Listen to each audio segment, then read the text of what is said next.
बहुत समय पहले एक छोटे से गांव में रामू नाम का एक मेहनती लेकिन गरीब किसान रहता था। उसके पास थोड़ी सी जमीन और एक बूढ़ी गाय थी। मेहनत बहुत करता, पर फसल कम होती और घर चलाना मुश्किल हो जाता। एक दिन का चमत्कार, एक सुबह रामू जंगल में लकड़ी काटने गया। काटते काटते उसकी कुल्हाड़ी किसी चमकीली चीज से टकराई। उसने पत्ते हटाए तो देखा, जमीन में एक सोने जैसा चमकता हुआ सिक्का पड़ा था।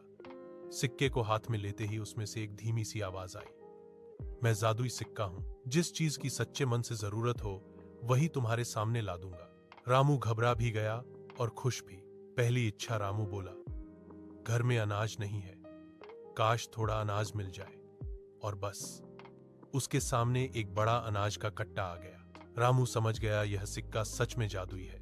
दूसरी इच्छा, अगले दिन गाय बीमार हो गई। रामू ने सिक्के से कहा, मेरी गाय ठीक हो जाए। एक हल्की रोशनी जली और गाय तुरंत उठकर चारा खाने लगी। लूटने की कोशिश गांव में यह बात फैल गई कि रामू के पास जादुई सिक्का है। एक लालची आदमी ने रात को उसके घर में घुसकर सिक्का चुरा लिया।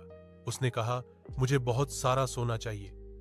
लेकिन जैसे ही उसने लालच से इच्छा मांगी, सिक्का काला पड़ गया और धुएं में गायब हो गया। आवाज आई, मैं लालच वालों के लिए नहीं हूं। लालची आदमी डर के मारे भाग गया। आखिरी सीख, रामू के पास अब सिक्का नहीं था, लेकिन सिक्के ने उसे अनाज, अच्छी फसल और एक स्वस्थ गाय दे दी थी।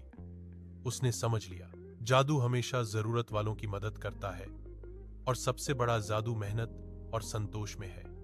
रामू की जिंदगी धीरे धीरे सुधर गई और वह पूरे गांव के लिए मिसाल बन गया।